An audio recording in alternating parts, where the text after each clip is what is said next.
Hello everybody, it's Hater. Welcome back to another Destiny 2 build video, and let's talk Titans. Because over the entire course of Season of the Lost, some of the most broken Titan builds ever created came out of this season. And with Witch Queen approaching right over the horizon, let's look back and talk about the 3 best Titan builds of Season of the Lost. As per usual though guys, if you enjoy the video, give it a like, let me know down in the comments what your favorite Titan build this season is, subscribe to the channel if you haven't already to stay up to date for whenever a new build video goes out, and follow me over on my Twitch for more Destiny content. Also, if you guys want to copy any of the builds in today's video, there will be a dim loadout link down in the description for each one. Now with all of that out of the way, let's get into the first build of the video. And without introduction, one of the best Titan builds right now, especially when it comes to boss damage, is going to be the Behemoth Titan. Because what Bungie has done is buff stasis crystal damage by around 60%. This by itself went under the radar, and a lot of people, including myself, went to the perk Headstone for its synergy with stasis crystals. However, when it was discovered that this buff also applied to the crystals the Behemoth Titan Super created, the stars aligned and this magical moment happened.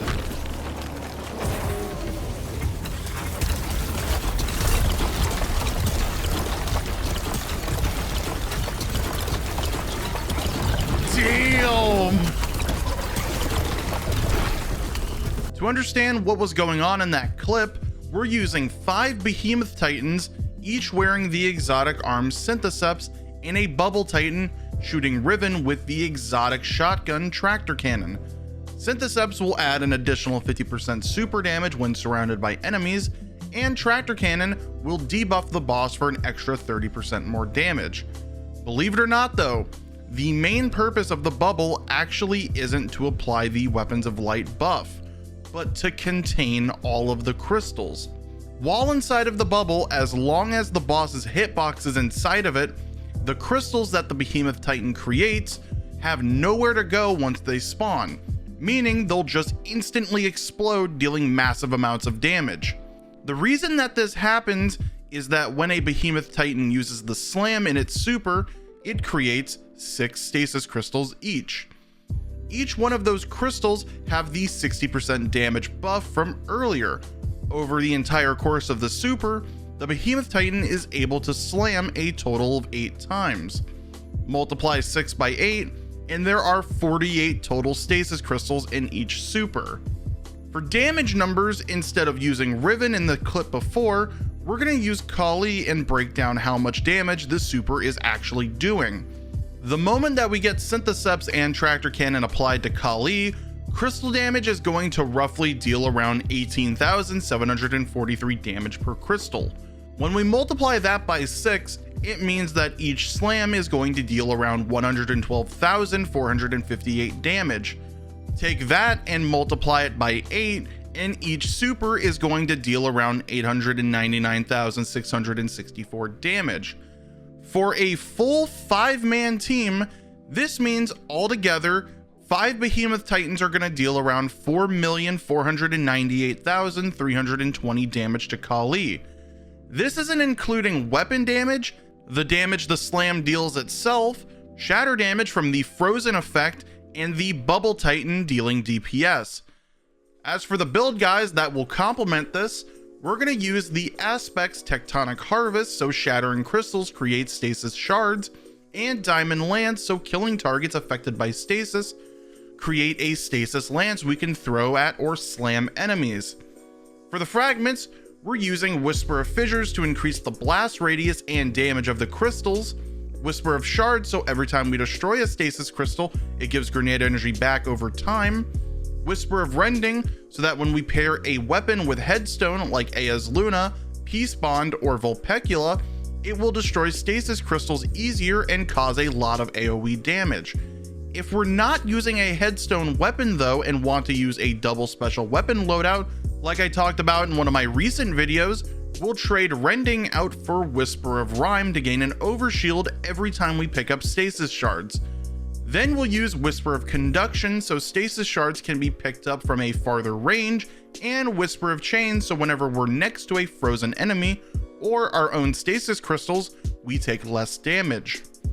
Moving over to the armor, the first thing that we're going to use for this build are 2 exotics that will change out depending on the situation. Majority of the time, this is pretty much everywhere in the game, we're going to use the exotic chest piece Heart of Inmost Light, so using abilities will empower other abilities, giving them regeneration, damage, and for our barricade, more durability. But when we're fighting tougher enemies like raid bosses, we'll swap Heart of Inmost Light out for the Syntheseps as I mentioned before, giving us 50% more super damage when we're surrounded by enemies. As for what to pair with this build, we're going to use mods like Elemental Shards, so stasis shards we pick up will be considered stasis elemental wells every 10 seconds. Explosive well makers, so kills we get that are considered explosive damage. This is our shatter kills, stasis crystals, and of course weapons like grenade launchers. They will create a solar elemental well.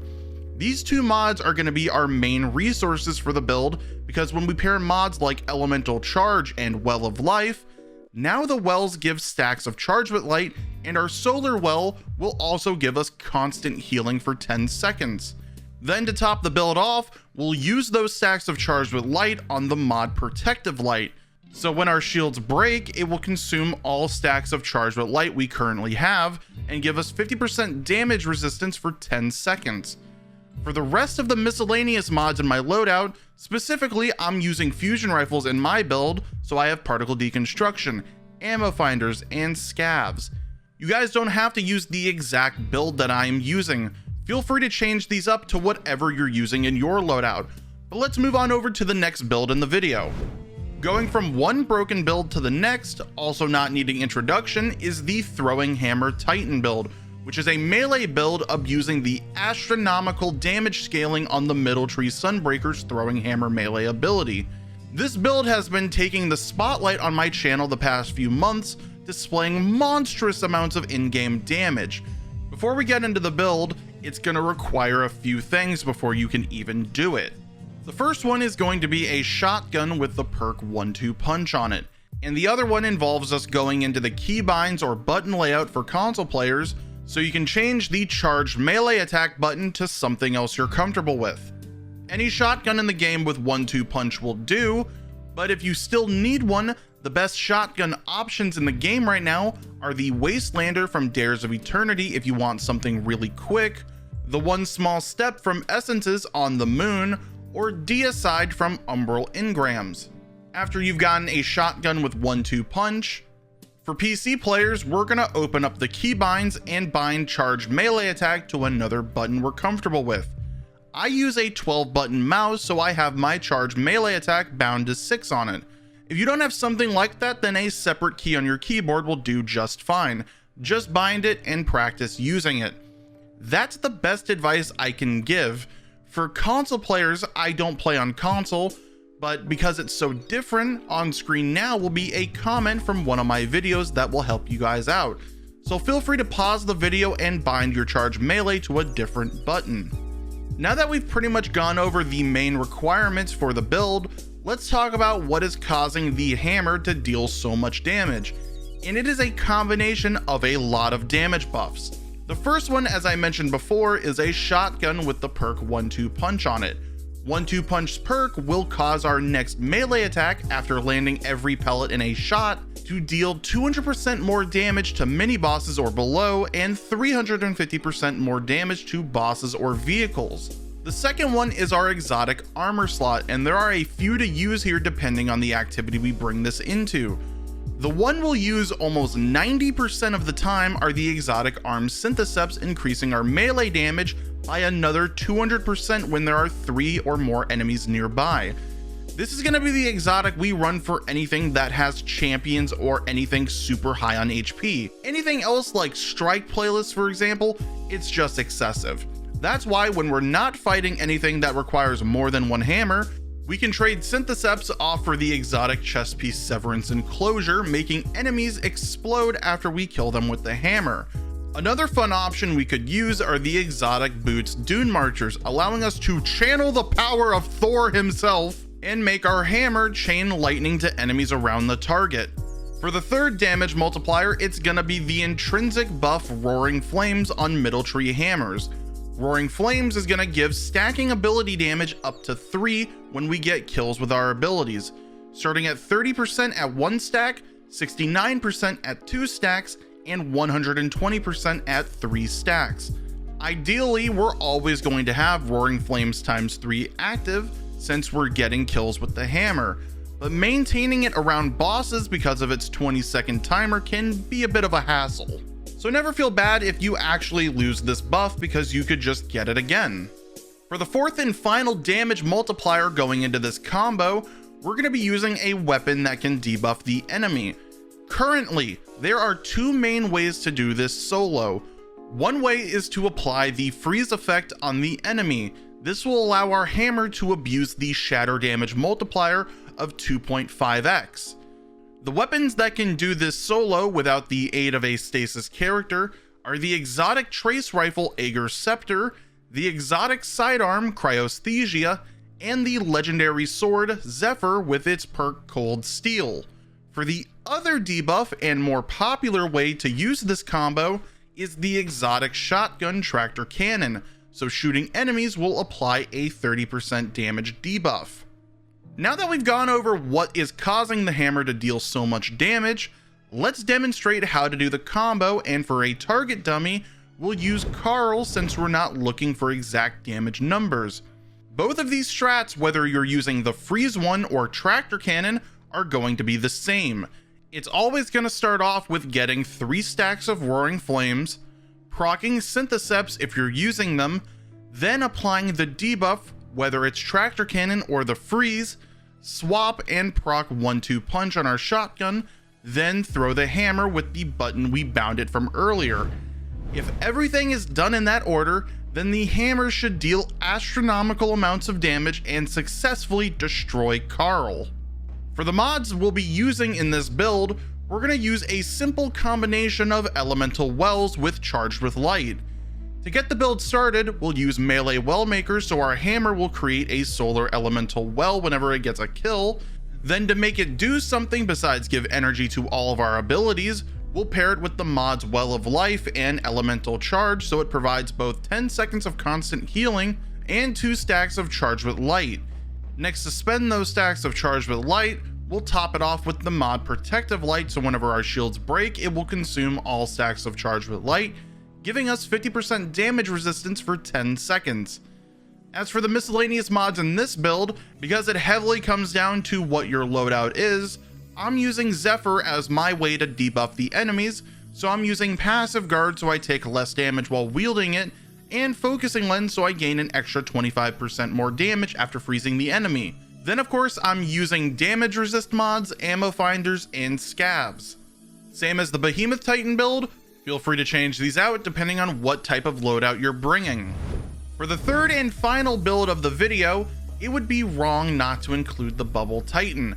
Just like the Well of Radiance Warlock from the last Best 3 Builds video, this is going to be the Jack of all trades build when it comes to endgame content. Because just like its book reading brother, it can be focused around survivability to a T, or set up to contain all of the stasis crystals for your fellow behemoth brethren. While using Top Tree Sentinel, it offers quite a bit when it comes to both damage and survivability. While inside of the bubble, it provides an overshield and applies a buff called Weapons of Light. This causes you and your fire team's weapons to deal 35% more damage, making it the strongest empowering buff in the entire game. Pair this with the exotic helmet Helm of Saint 14, and now that overshield can be kept outside of the bubble, keeping everyone alive even longer. However, with Witch Queen, Bungie is going to be reworking all 3 Void subclasses, including Bubble Titan. This isn't going to change much, but actually buff the Bubble Titan. After Witch Queen launches, I will be doing a much more deeper dive into Void subclass builds. But on paper, the Titan is not only keeping its bubble, but gaining a new melee attack that allows them to throw a mini shield like the throwing hammer on Sunbreaker, and then gain overshield per enemy's hit. On top of this, there are going to be ways for Middle Tree Sentinel's Void Detonators to be applicable to the new system overall, making the bubble absolutely insane. For now though guys, let's talk about a simple and easy build that you can bring into any content. For the exotic, we're going to use Helm of Sand 14, as I mentioned before, because it is easily the best bubble exotic in the entire game right now. As for the mods of this build, we're going to keep it simple and start with a foundation of Taking Charge and Protective Light, at least until Witch Queen comes out. Because when Witch Queen launches, Orbs of Power aren't primarily going to spawn just by having masterworked weapons.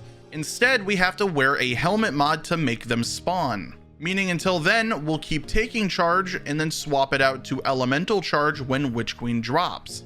To spend the stacks of charge with light on, as always, we're going to be using the Safety Net Protective Light, giving us 50% damage resistance for 10 seconds after our shields break, consuming all stacks of charge with light. As for the rest of the mods, we're going to use my go-to combo of Explosive Wellmaker and Well of Life, so when pairing weapons that deal explosive damage like Wither Horde, blinding grenade launchers, etc., they create a solar well that gives us 10 seconds of constant healing. The rest of the miscellaneous mods like artifact mods, resist mods, ammo finders, champion mods, and ammo scavs, as usual, are based on your current loadout. But that is going to be the 3 best Titan builds of Season of the Lost, guys. Bit of a long one today, I know. We went over 3 whole entire builds. But I hope you guys enjoyed the video. I'm going to catch you all in the next one. Bye bye.